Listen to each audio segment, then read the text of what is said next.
Então vamos lá. Abra sua Bíblia, por favor, em primeira carta de Paulo a Timóteo, no capítulo 4 e no versículo 1. 1 Timóteo, capítulo 4. Eu vou ler a princípio só o verso 1, mas depois eu quero voltar nesse texto e ler outros, então talvez você possa deixá-lo marcado, né? Vamos lá. A palavra de Deus diz assim: ora, o Espírito afirma expressamente que nos últimos tempos alguns apostatarão da fé, por obedecerem a espíritos enganadores e a ensinos de demônios. Aqui nós temos uma declaração expressa, vindo do Espírito de Deus, a respeito dos últimos tempos, a respeito de um dos vários sinais que marcariam o tempo do fim. E a Bíblia diz que o Espírito afirma que alguns apostatarão da fé. Portanto, uma das marcas relacionadas ao tempo do fim é a apostasia.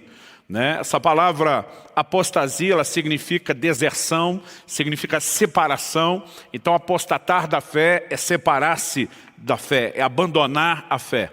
E a Bíblia nos mostra que esse alerta vem do Espírito de Deus, daquele que conhece todas as coisas, aquilo que ainda não aconteceu, mas nos revela também um ambiente de guerra. Guerra no mundo espiritual, depois eu vou falar um pouquinho mais sobre isso.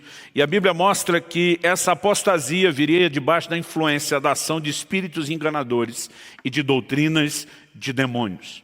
Então, diante dessa revelação a respeito do futuro, a gente pode se questionar qual o propósito dessa informação concernente aos últimos dias. Qual o propósito de Deus antecipadamente, desde o início da igreja, há mais de 2000 anos, ter nos informado a respeito disso? A apostasia não é exclusividade do tempo do fim. No entanto, se tornaria uma marca muito forte e evidente no tempo do fim. Mas volto a questionar qual é o propósito. Certamente há um propósito. Deus não revela as coisas por revelar. Ele não revela pela dificuldade de guardar segredo, por sentir a necessidade de contar alguma coisa para mim e para você. Toda a revelação do futuro, ela normalmente tem um propósito. E um propósito comum na maioria dessas revelações ao longo das Escrituras é que Deus quer que, ao sabermos de antemão alguma coisa, nós possamos nos preparar para aquilo. Então, se a ideia e o propósito é que Deus quer nos levar a uma preparação, a segunda pergunta a ser feita é: que tipo de preparação é essa? Prepararmos-nos para quê? Será que Deus queria mera e simplesmente que a gente só soubesse aquilo que nos aguarda? Será que Deus queria que a gente apenas imaginasse que nós temos que lidar com os efeitos de algo que é inevitável, que é irreversível? Então, sabendo de antemão, a gente consegue ter a paciência para lidar com isso? Ou, eu pergunto, será que Deus queria vacinar o nosso coração e ajudar a evitar, a prevenir que essa marca que estará presente na vida de alguns não precise ser necessariamente a marca na vida de todos? Eu particularmente acredito que essa seja a intenção. E nós precisamos dar a devida atenção, especialmente porque quando falamos da história da igreja, nunca estivemos tão perto do fim. Nenhuma outra geração esteve tão próxima do tempo do fim. Se o Senhor não vem na nossa geração, no mínimo nós devemos viver na iminência do seu regresso e vemos essas marcas que a Bíblia vai relacionando com o tempo do fim cada vez mais fortes e cada vez mais evidentes. Então, baseado nisso, o tema da minha mensagem hoje é cuidado com a apostasia. E eu quero trabalhar aqui a ideia construindo isso em cima de 3 pilares. O primeiro, eu quero trabalhar biblicamente o conceito que para alguns parece óbvio, mas hoje em dia isso vem sendo muito relativizado, de que a fé pode ser perdida. Em segundo lugar, nós vamos trabalhar o outro contraponto. A fé, por outro lado, ela pode ser guardada. A capacidade ou a possibilidade de perdê-la não significa que isso necessariamente precise acontecer. Então a fé, ela também pode ser guardada, ela pode ser preservada. E se esse é o propósito de Deus, ao comunicar a possibilidade de perda, que a gente justamente reaja de forma contrária a isso e garanta não comprometer a fé, então nós vamos terminar trabalhando o aspecto prático, o que é que eu e você devemos fazer para que isso não aconteça. E a importância de falar de uma maneira especial a um grupo de líderes é porque esse entendimento deve, em primeiro lugar, servir para o cuidado da nossa própria vida, mas deve ser algo forte na visão que nós temos de cuidado dos outros. Então, eu gostaria que você me acompanhasse. A ideia de apostasia aqui é muito específico. Existe uma palavra grega especificamente, chamada apostasia. No entanto, a palavra empregada pelo apóstolo Paulo aqui no original grego, que foi traduzida como apostatarão, é a palavra apisteme. Ela significa, entre outras coisas, os significados principais, retroceder ou fazer retroceder, afastar-se de alguém ou fazer afastar-se, remover, ir embora, deixar alguém, abandonar, tornar-se infiel, fugir de ou ausentar-se de. Ela foi usada 14 vezes no Novo Testamento. Além dessa ocasião específica de 1 Timóteo 4:1, que já mencionamos, a maioria das vezes ela foi usada com o significado de apartar-se. Lucas 2:27, Lucas 4:13, Lucas 13:27, Atos 12:10, Atos 19:9, 2 Timóteo 2:19, aparece esse significado de apartar-se. Em Lucas 8:13 ela foi usada no sentido de desviar, falando daqueles que se desviam da palavra.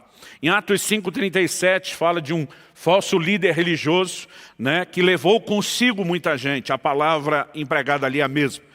No mesmo livro de Atos, capítulo 5, no verso 38, ela foi usada como deixem ir embora, liberem as pessoas. E em outras 4 vezes, Atos 15:38, 22:29, 2 Coríntios 12:8 e Hebreus 3:12, ela foi usada com o sentido de afastar. Por que eu estou falando de todas essas aplicações? Para que a gente entenda que qualquer que seja a percepção que essa palavra traz, ela sempre envolve esses significados. Apartar-se, desviar, ir embora, afastar. E isso não teria sido empregado em relação à fé, se não fosse possível afastar-se da fé, abandonar a fé, dar as costas a ela. Então, a pergunta com resposta praticamente óbvia a ser feita é como o Espírito Santo denunciaria uma marca do tempo do fim, de afastamento da fé, se isso não fosse possível. Porque hoje em dia muita gente relativizando isso, pregando uma segurança de salvação, onde não importa a forma como as pessoas vivam. Se você é um eleito, você está completamente garantido e você não pode comprometer aquilo que Deus iniciou na sua vida. Nós temos vários textos que contradizem completamente essa ideia. Além da menção da própria apostasia da fé como uma marca do tempo do fim, eu queria citar alguns. A ideia não é ser exaustivo aqui, mas citar alguns versículos. Em Lucas 22:31, Jesus olha para o apóstolo Pedro e diz: Satanás pediu para peneirar vocês como se peneira o trigo.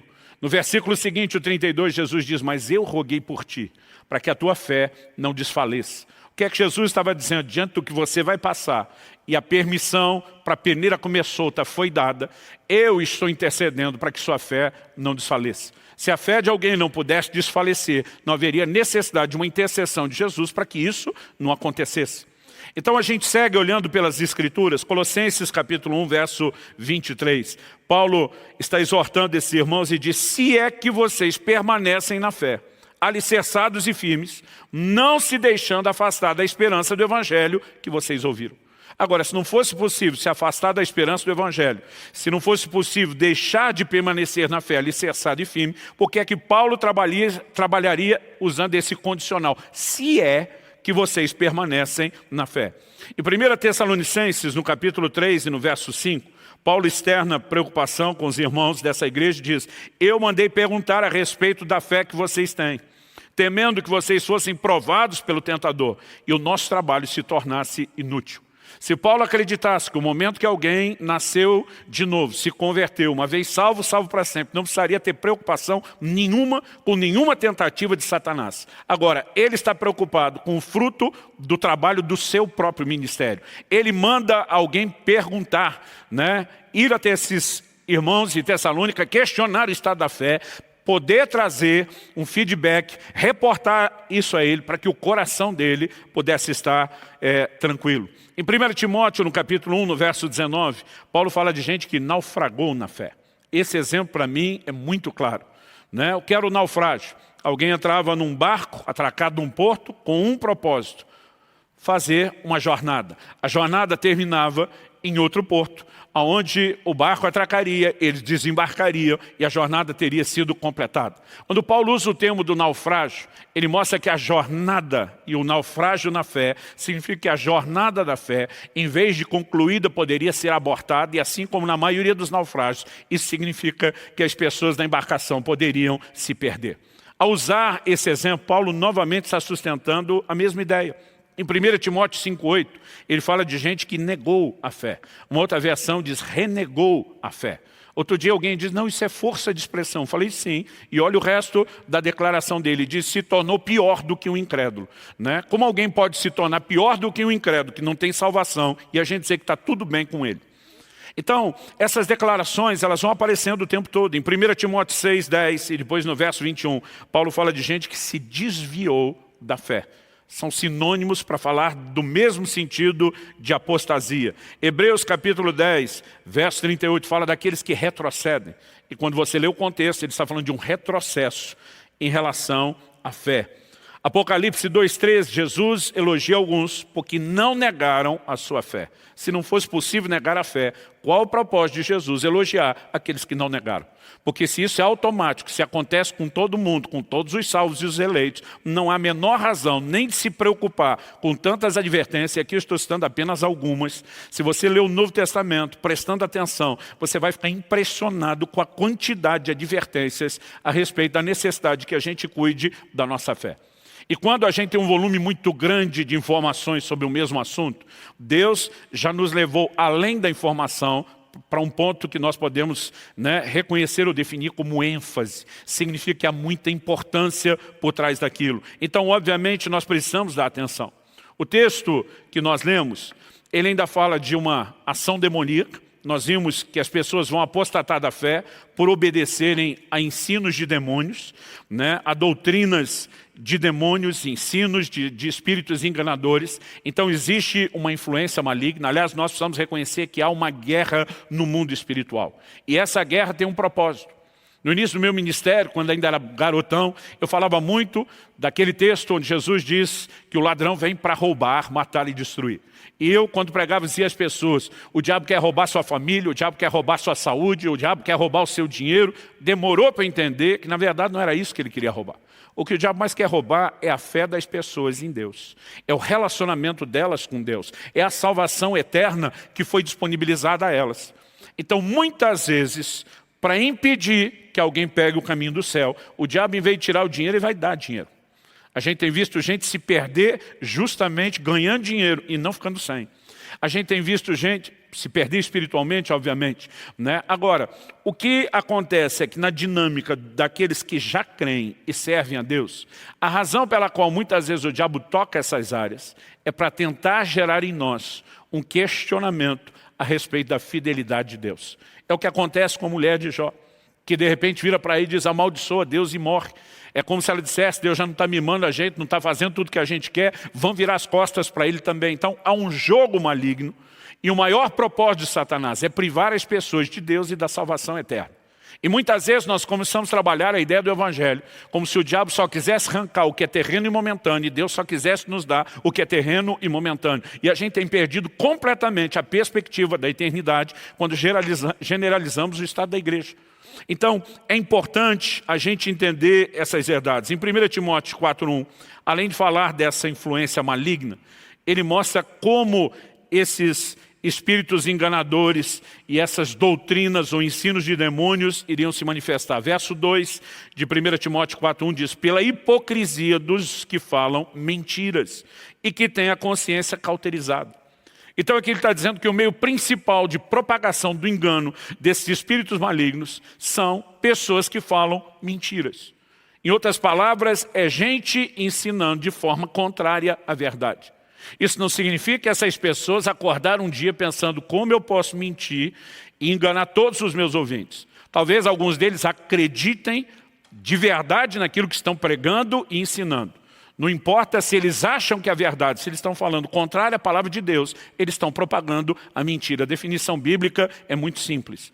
E o texto começa a dizer que além dessa influência maligna, né, de espíritos malignos, além desses homens que mentem como parte desse pacote, daquilo que ajuda a promover a apostasia, ele fala da distorção do uso e propósito das coisas que o Criador fez. Então, se a gente continuar lendo o texto bíblico, verso 3 diz que esses homens falam mentiras, proíbem o casamento, exigem abstinência de alimentos que Deus criou para serem recebidos com gratidão pelos que creem e conhecem a verdade. Pois tudo que Deus criou é bom, e se recebido com gratidão, nada é recusável, porque é santificado pela palavra de Deus e pela oração. A gente percebe que toda distorção maligna da verdade vai levar sempre para um de dois extremos. Ou para o liberalismo, que é o excesso de permissividade. Judas 1,4 estão transformando a graça de Nosso Senhor em libertinagem. Mas ou a pessoa é inclinada para esse extremo, ou ela é inclinada para um outro, que é o legalismo. É o excesso de regras, né? É a proibição de coisas que o próprio Deus criou. Deus criou e estabeleceu o casamento. Tinha gente se levantando falando contra. Deus criou os alimentos para que fossem recebidos. Eles pregavam um nível absurdo, exagerado de abstinência.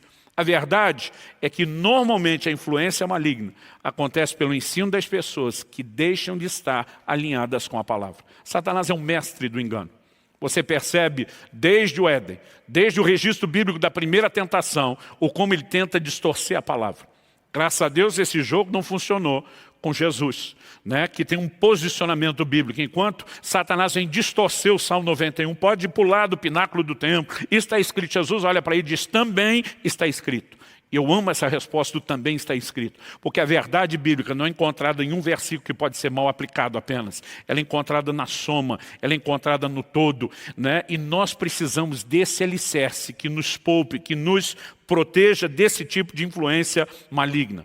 Bom, nós podemos reconhecer também que quando Deus fala que é possível perder a fé, obviamente, Ele não faz isso com o propósito de nos desanimar, de que a gente viva com medo, apavorado. E agora, o que é que vai acontecer? Eu tenho visto ambientes onde o exagero de ênfase nessa possibilidade começa a tratar todo mundo como candidato potencial à queda naquele dia ou no dia seguinte. Então, embora a gente não possa ir para esse extremo, não dá para deixar de reconhecer a possibilidade de queda. Agora, quando Deus fala disso, nunca é com o propósito de desanimar, mas sim com o propósito de prevenir, de evitar a queda. Meus filhos já alcançaram a fase adulta, mas eles não conseguem calcular quantas vezes, como pai, eu abordei eles dizendo, cuide com isso, cuide com aquilo, tome cuidado. Isso significa que como pai estava olhando, dizendo, não acredito em vocês, acho que em algum momento vocês vão errar? Não. Isso significa que como pai, eu entendia que eles precisavam de proteção, que eles não entendiam todos os perigos que os cercavam, e eu precisava mantê-los alertas justamente para evitar aquilo. Não para que aquilo fosse um quadro fatalístico e inevitável, mas para que pudesse ser evitado. Então, 2 de Pedro, capítulo 3, versos 17 e 18, nos ajuda a entender melhor esse coração de Deus, não querendo nos desanimar, mas justamente prevenir, quando diz, portanto, vocês, meus amados, visto que já sabem disso, tenham cuidado para que não sejam arrastados pelo erro desses insubordinados e caiam da posição segura em que se encontram. Obviamente, Deus não quer que nenhum de nós seja arrastado pelo erro e nem comprometa a posição segura em que nos encontramos hoje na fé. Aí ele diz assim, verso 18, pelo contrário, cresçam na graça e no conhecimento de nosso Senhor e Salvador Jesus Cristo. A Ele seja a glória, tanto agora como no dia eterno. Basicamente, ele está dizendo, o que se espera de vocês é justamente o contrário. É a reação, né, positiva, dizendo, essa não será a minha história, isso não vai acontecer comigo, esse não será o caminho que eu vou trilhar. Então, o que Deus espera da nossa parte é justamente prevenção. Vale destacar que o problema, quando falamos da possibilidade de queda, de abandono da fé, está sempre do nosso lado, da parte humana, nunca da parte divina. Se dependesse de Deus, nenhum de nós, obviamente, teria problema. E as declarações bíblicas também sustentam isso. Filipenses 1,6 diz, estou certo de que aquele que começou boa obra em vocês, há de completá-la até o dia de Cristo Jesus. Evidente que Deus, da parte dele, não vai abortar por si mesmo o processo. 1 de Pedro, capítulo 5, versos 10 e 11, diz, e o Deus de toda graça, que em Cristo chamou a sua eterna glória, depois de vocês terem sofrido por um pouco, Ele mesmo irá aperfeiçoar, firmar, fortificar e fundamentar vocês. A Ele seja o domínio para sempre. Amém. Judas, capítulo único, versos 24 e 25.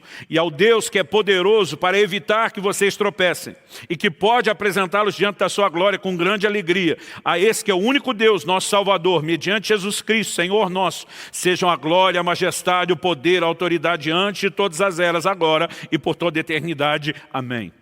Obviamente, esse texto não está dizendo que pelo cuidado de Deus não há possibilidade de queda. A Bíblia está dizendo que a parte frágil é a nossa e não a dele. Se dependesse dele, não haveria queda. Deus vai continuar agindo, disponibilizando seus recursos para que eu e você possamos ser vencedores. Mas ele não nos mantém nesse lugar de ignorância, de fantasia, de que não há perigo.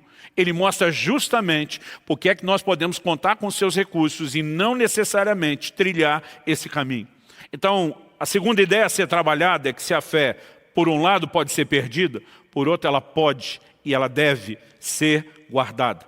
Há um texto em 2 de Pedro, capítulo 1, versículos 10 e 11, que nos mostra que da nossa parte, falamos da parte de Deus, que não é a parte frágil, não é a parte falha, mas esse texto mostra que da nossa parte é possível tanto, em primeiro lugar, comprometer o processo, como também, em segundo lugar, prevenir a queda.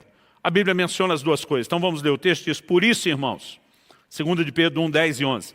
Por isso, irmãos, procurem com empenho cada vez maior confirmar a vocação e eleição de vocês, porque fazendo assim vocês jamais tropeçarão. Se fazendo assim jamais tropeçaremos, a pergunta é, não fazendo assim, o que é que acontecerá? Certamente tropeçaremos. Então há formas de prevenir isso. Ele diz, procurem com empenho, com dedicação cada vez maior, confirmar a vocação e eleição. Ele está dizendo, Deus nos chamou, mas nós temos uma responsabilidade em confirmar essa vocação e eleição. Como? Dedicação da nossa parte. Ele diz, pois dessa maneira, verso 11, é que lhe será amplamente suprida a entrada no reino eterno de nosso Senhor e Salvador Jesus Cristo. Quando ele diz é dessa maneira, com você do lado de cá dizendo eu confirmo a vocação e eleição, não simplesmente acreditando se ele vocacionou, se ele me elegeu, está tudo certo, nada de mal pode acontecer. Ele diz, é dessa forma que nos será amplamente suprida a entrada no reino eterno. Em 2 Timóteo, no capítulo 4, no versículo 7, nós encontramos a clássica declaração de Paulo de como todos nós deveríamos terminar. Ele diz, eu combati o bom combate, eu completei a carreira, a jornada. E diz, eu guardei a fé. É possível lutar e vencer até o fim. É possível completar essa carreira. É possível chegar lá no finalzinho dizendo, eu guardei a fé. Ela não foi comprometida. E que essa possa ser a firme determinação de cada um de nós enquanto trilhamos esse caminho. Chegar ao fim dizendo a mesma coisa.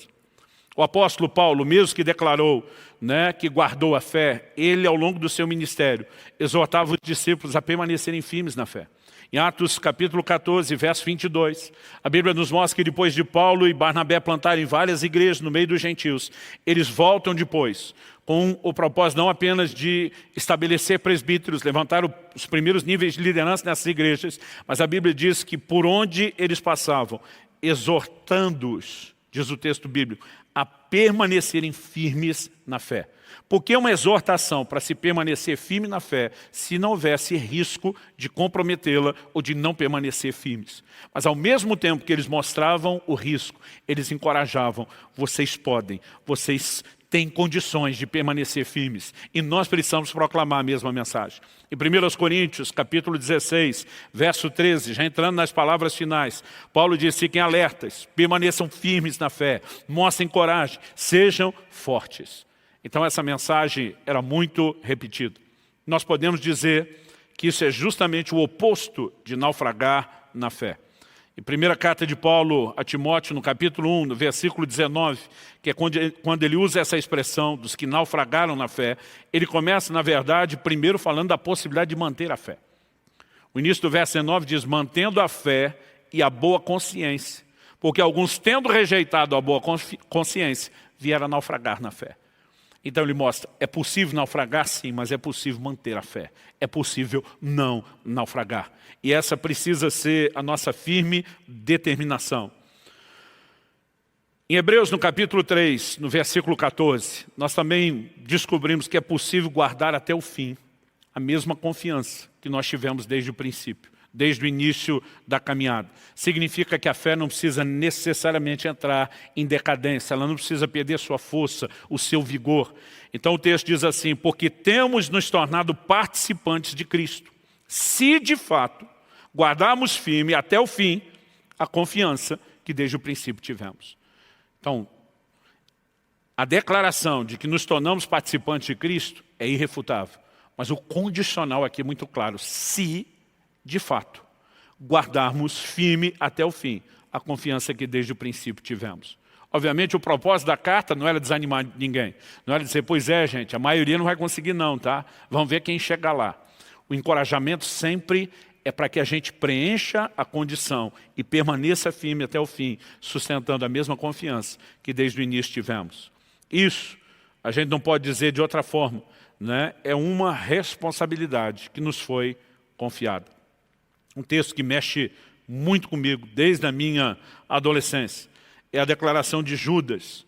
Judas aqui não é o Iscariotes, não é o outro dos 12 apóstolos, é Judas, irmão de Tiago, né? Portanto, irmão do Senhor, como diz as Escrituras.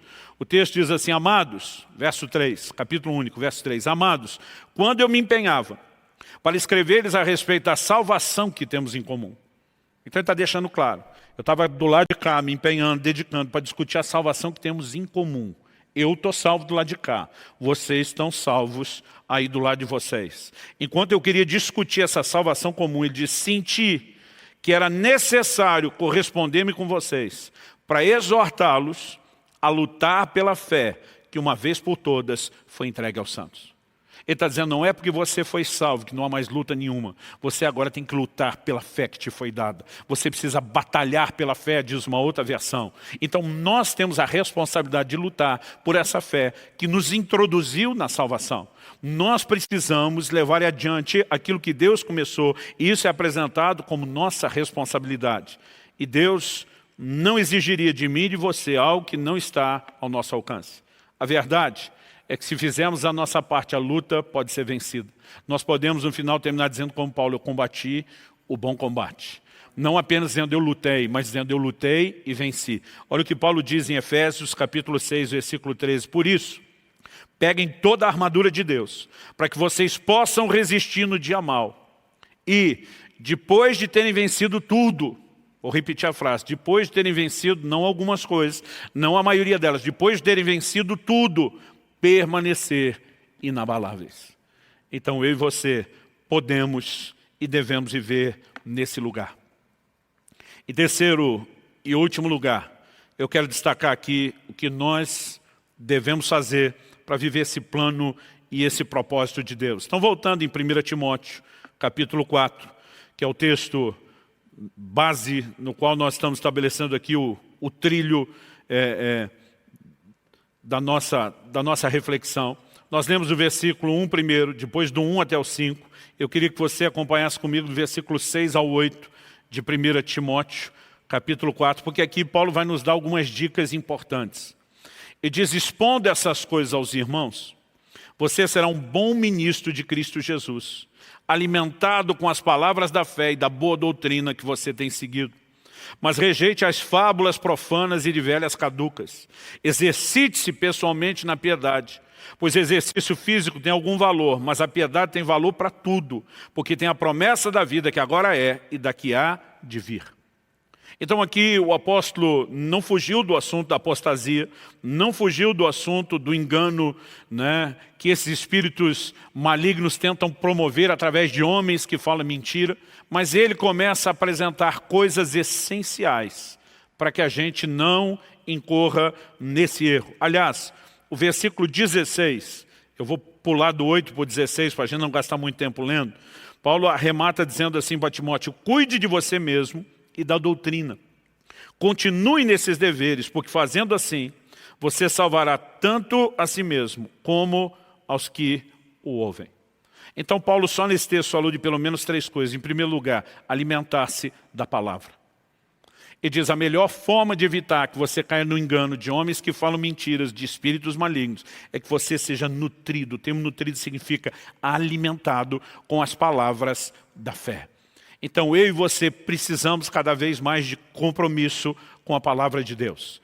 Nós temos batido muito na tecla esse ano, não só de leitura bíblica, de todos os aspectos do relacionamento com a palavra, porque não há uma vida espiritual saudável sem o relacionamento com a palavra. Jesus diz, nem só de pão viverá o homem, mas de toda a palavra que procede da boca de Deus. Uma vez perguntaram para F.F. Bozoff, um gigante da cura divina, por que você acredita que os crentes às vezes demonstram uma fé tão frágil para tantas coisas, inclusive para receber a cura divina? Ele diz, a maioria deles alimenta o corpo com 3 refeições quentes por dia, mas o espírito com um sanduíche frio por semana. O que esperar em termos de fé? A verdade é que à medida que nós nos intensificamos na palavra, Smith Wigglesworth, o chamado apóstolo da fé, um homem extraordinário, talvez um dos ícones do movimento pentecostal, ele era conhecido como homem de um livro só. Até os 48 anos de idade não sabia ler. Depois da conversão aprendeu a ler lendo a Bíblia e nunca leu outra coisa que não fosse a Bíblia. Alguém começou a tentar convencê-lo da importância de ler outras coisas e diz, eu sobrevivi minha vida toda sem isso. Por que é que vocês vão me convencer disso agora? Ele dizia, mas eu não posso viver sem esse livro. E é impressionante a fé que esse homem manifestava. Muitas vezes nós estamos vivendo uma dimensão de conhecimentos gerais em todas as áreas, como talvez nunca se teve antes, mas uma fé raquítica, sem vergonha. Isso precisa mudar. Precisa mudar em nós, precisa mudar na vida daqueles que nós estamos cuidando. E essa tecla tem que ser batida da mesma forma como os apóstolos faziam. Mas ele está dizendo para ter saúde, não adianta apenas boa alimentação, ele diz que tem que ter exercício. Então ele começa dizendo o exercício físico para pouco proveito.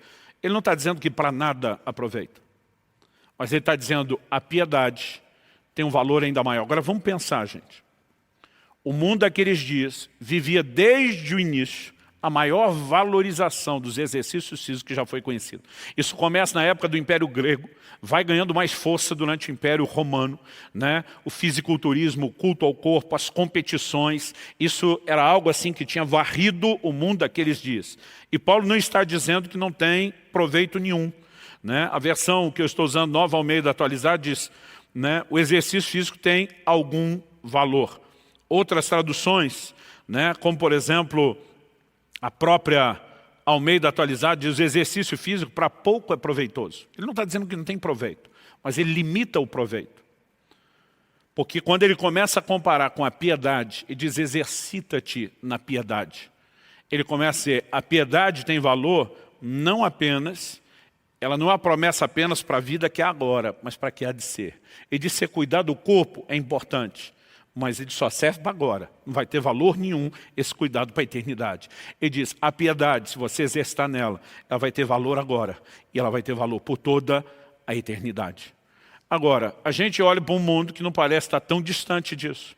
As pessoas gastam tempo se exercitando, dizendo, eu preciso cuidar do corpo e da saúde. E eu acho ótimo, eu espero que isso melhore.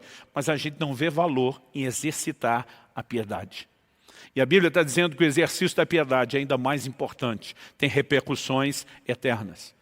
Quando você olha para os dias do Novo Testamento, para os santos dos primeiros séculos, para os pais da igreja, ao longo de muito tempo na história, a piedade era uma das coisas mais valorizadas na vida cristã. Então a gente está falando desde a devoção, da vida pessoal, de relacionamento com Deus, a busca, um coração inclinado para o Senhor, vida de oração, devocional, adoração, leitura, meditação da palavra, mas a piedade nunca se limitou apenas a essas práticas. Jejum, você pode incluir nisso.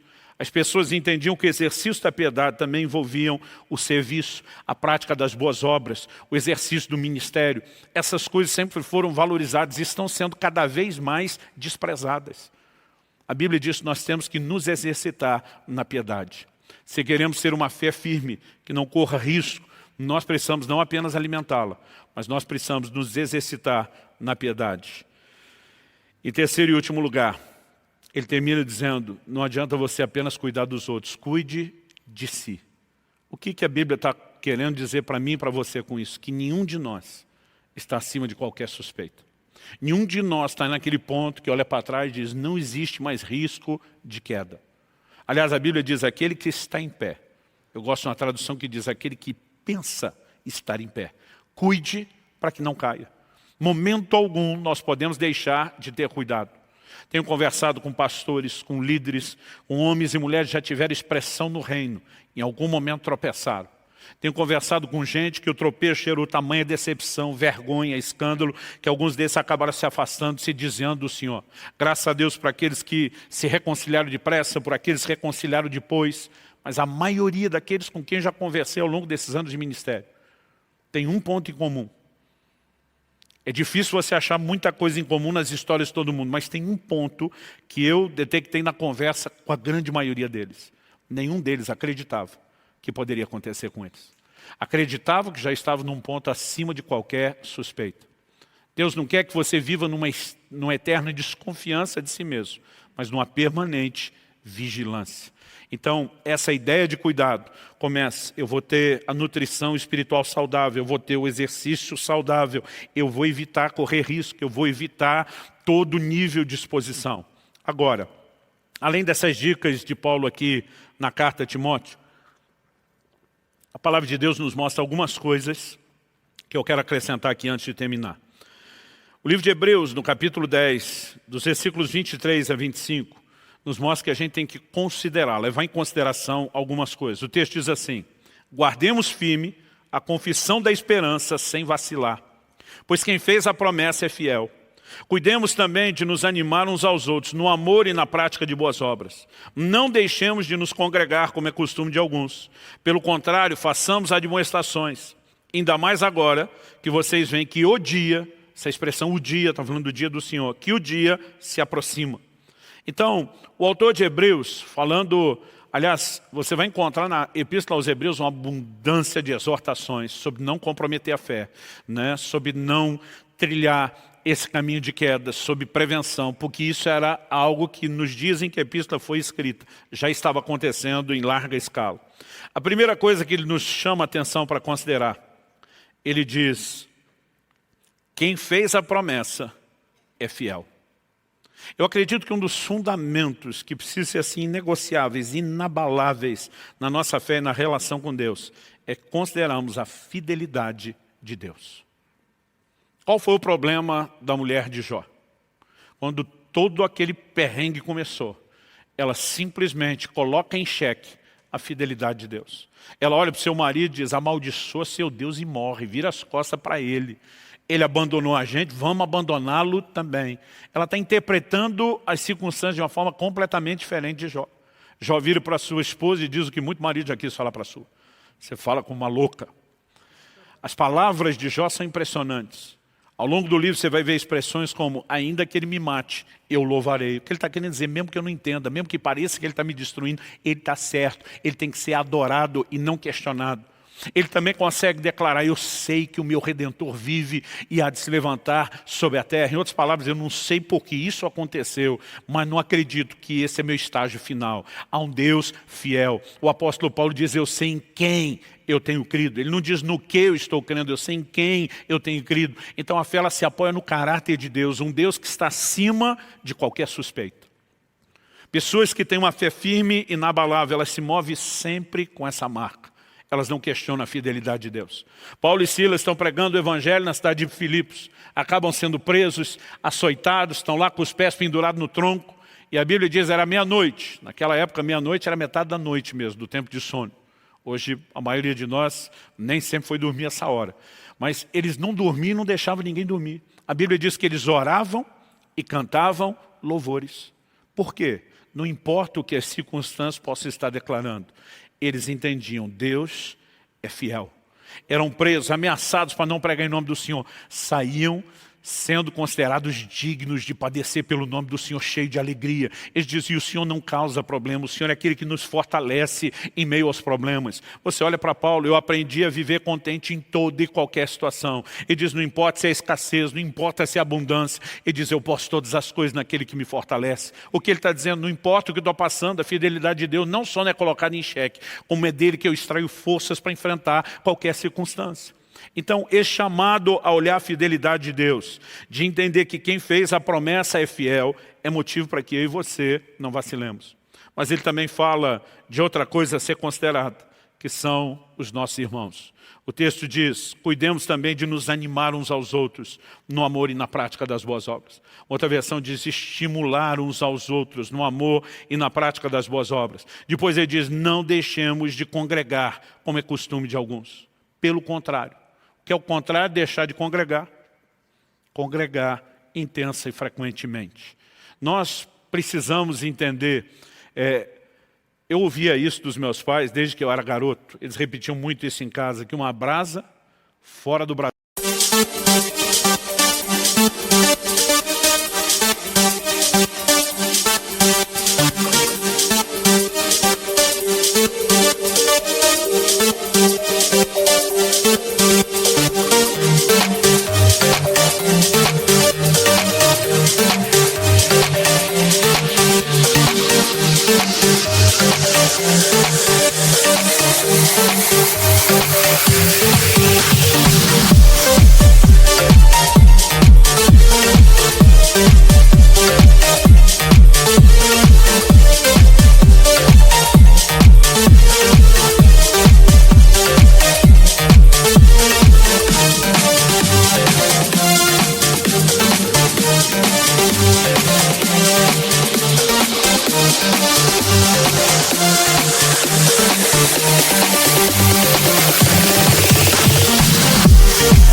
Ela se apaga.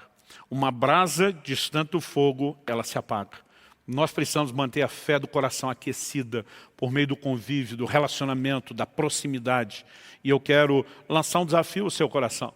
Nós passamos aí por 2 meses, nunca imaginamos, não tínhamos visto isso numa geração inteira, sem poder ter o congregar nos cultos, né? O presencial das células, mas nós não podemos desconectar uns dos outros. Não podemos deixar de encorajar uns aos outros e de nos permitir sermos encorajados o tempo todo. Isso é algo essencial para quem não quer comprometer a fé. Nenhum de nós foi chamado para andar sozinho, para viver sozinho, para tentar trilhar essa jornada e esse caminho sozinho. Terminando aqui as considerações do que precisamos para evitar, eu queria falar de mais 2 coisas. Primeiro dessas últimas, né? Não é a primeira que eu estou falando. Nós devemos saber para onde olhar, onde colocar o foco. No livro de Hebreus, no capítulo 10, no mesmo capítulo 10, agora eu vou pegar dos versículos 32 a 36, nós lemos. Lembrem-se dos dias passados, quando depois que foram iluminados, vocês sustentaram grande luta e sofrimentos.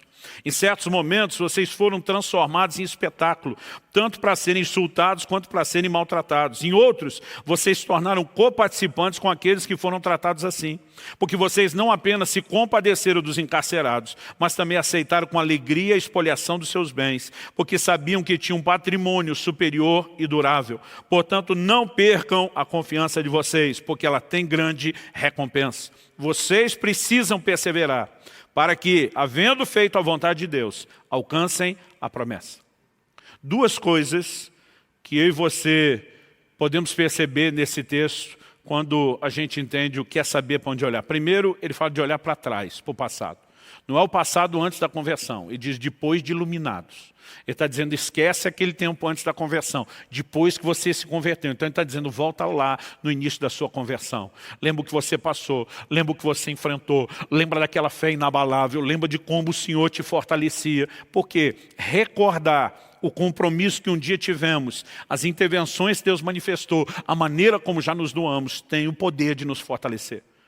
Jeremias diz, eu quero trazer à memória aquilo que me dá esperança. Tem coisas que não valem a pena ser lembradas, tem coisas que precisam ser lembradas. Me lembro de um dia que eu estava assim bem desanimado, com a falta de intervenção de Deus numa situação. Nem eu tinha percebido o meu estado, até que encontrei em algum lugar um irmão desses, teimoso, persistente. Ele chega para mim, pastor, coisa boa te encontrar. Queria que o senhor compartilhasse umas coisas assim que Deus já fez na sua vida. Eu gosto de ouvir suas histórias. Legal, tal. Compartilhei um negócio, mais para me livrar logo da conversa do que empolgado. Falei, pastor, conta outra. Eu puxei uma segunda pensando, ele vai parar. Contra outra, uma terceira. Quando ele me pede a quarta, eu estou já começando a me incomodar com ele. Mas, irmão, lá pela quinta ou sexta, eu que estava empolgado. Eu comecei a lembrar tudo aquilo que Deus tinha feito.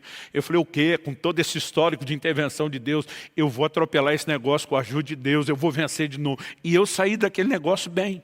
Então, há coisas que eu e você não podemos deixar de recordar. O que já experimentamos, que vivemos em Deus, a história, as manifestações de Deus, a nossa entrega que já foi muito mais intensa, talvez, do que está sendo agora, e diz, se lembre daqueles dias. Por quê? Porque isso vai fortalecer você. Mas Ele não manda a gente olhar apenas para trás. Ele diz, olhe também para frente. Ele não está dizendo considere só o passado, Ele diz considere o futuro. Ele diz, não percam a confiança que vocês têm, porque ela tem uma grande recompensa. Ele diz, lá na frente vai chegar o dia, onde não importa o que você enfrentou, meu irmão, você vai dizer, valeu a pena, valeu a pena, valeu a pena. Há uma recompensa eterna nos aguardando. Aliás, a Bíblia diz que esses irmãos aceitaram com alegria a expoliação dos bens, porque sabiam que tinham um patrimônio superior e durável, permanente. Eles começam a pensar, a gente pode estar até vivendo perdas momentâneas, vamos deixar isso nos animar? Não, porque existe algo que é eterno, que não vai ser comprometido, que não vai ser afetado. Então eu vou permanecer firme, eu vou sustentar minha fé, eu vou sustentar minha confiança, porque há uma grande recompensa. Deus seja louvado. E a última consideração final de coisas que devemos fazer, manter distância do pecado. Não é só não pecar, é manter distância da possibilidade, é guardar o coração. Hebreus capítulo 3, versículos 12 e 13 diz, tenham cuidado, irmãos. A gente está falando de cuidados a serem tomados. Tenham cuidado, irmãos, para que nenhum de vocês tenha um coração mau e descrente, que o leve a se afastar do Deus vivo. Pelo contrário, animem uns aos outros todos os dias. Não é de vez em quando, gente. Não é uma vez por semana, em dia de culto ou de célula. A Bíblia diz todos os dias, durante o tempo que se chama hoje, a fim de que nenhum de vocês seja endurecido pelo engano do pecado. A palavra de Deus nos mostra a necessidade de que a gente não permita esse coração descrente, incrédulo, nos afastar do Deus vivo. A Bíblia fala do pecado como um engano. Às vezes a gente olha para algumas pessoas e se pergunta, como se deixou enredar? Esse processo normalmente não é algo instantâneo. Alguém diz com muita propriedade que o crente não cai, ele vai caindo. O processo normalmente não é da noite para o dia, né? Então, uma das formas de nos proteger é manter essa conexão com os outros irmãos, com os santos, com aqueles comprometidos com Deus, e a gente juntos decidir, nós vamos viver longe do pecado. Para concluir, precisamos olhar para esse tipo de preocupação que nós vamos ter conosco e com aqueles que Deus nos confiou o cuidado, como uma expressão de amor. É lógico que os filhos, quando pequenos, não entendem o amor e a preocupação dos pais. Eles não veem isso como um sinal de amor. O dia que o Israel nasceu, meu primeiro filho, que foi o momento que eu descobri o que era paternidade, eu queria sair correndo daquela maternidade, ligar para meus pais ou escrever uma carta para eles, pedir perdão de tudo. Porque no momento em que eu senti aquela responsabilidade para aquela criança, que eu entendi como eu precisava protegê-lo, naquela hora eu consegui entender o que meu pai sempre dizia, um dia você vai me entender. Um dia você vai ser pai. Eu não vejo a hora do meu filho ser pai em setembro, para ele me ligar. Se não for pedindo perdão, no mínimo me agradecendo. Não vejo a hora de viver o outro lado da história, né? Porque tem coisas...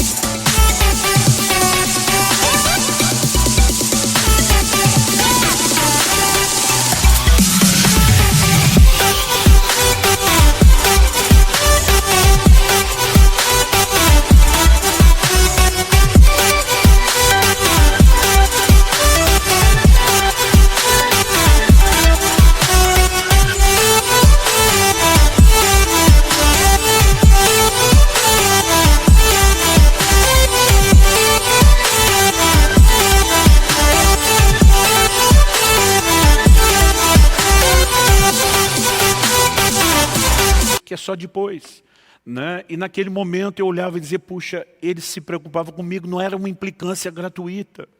E muitas vezes a gente está tentando virar esse tipo de pai moderno, que é tão cool, que é tão bacana, que é tão legal, que não incomoda os filhos. Paulo diz em Filipenses capítulo 4, versículo 1, portanto, meus amados irmãos, olha o tom, meus amados irmãos, de quem tenho muita saudade, vocês são minha alegria e coroa. Sim, meus amados, dá para restar dúvida de que esse camarada está exaltando o amor que tem por eles. Ele diz, permaneçam desse modo firmes no Senhor. Em outras palavras, ele dizia, essa preocupação só existe porque existe amor por vocês. Em Atos capítulo 11, verso 23, a Bíblia nos mostra que Barnabé chega em Antioquia.